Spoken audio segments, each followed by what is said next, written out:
Hi friends good afternoon आपण समस्त मो तरफ नमस्कार।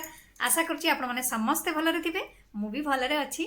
चलतु वीडियो आरंभ करवा किंतु वीडियो आरंभ करने पूर्वर आपण मन को किसी तो करने पड़े जोटा कि आपण मैंने समस्ते जानीगले तथापि मु आउ थे मन पकई दूची।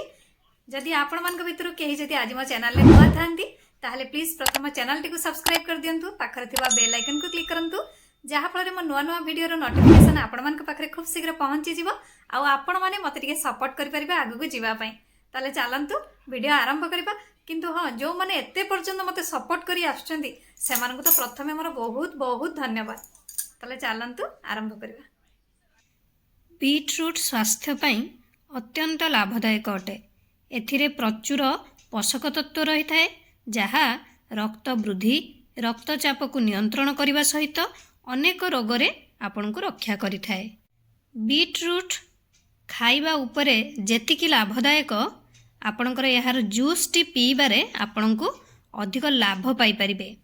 बीटरूट रे प्रचुर पोषक तत्व रही थाए जहा आम शरीर को अनेक रोगर मुकाबिला करिबारे साहाय्य करि थाए। एहा व्यतीत जदि नियमित खिया जाए बीटरूट तेबे आपन को सुस्थ एवं फिट रखिबारे बहुत साहाय्य करि थाए। बीटरूट रक्त नियंत्रण करने सहित डायबिटीज एवं बीपी रे आपन को हेल्प करि थाए।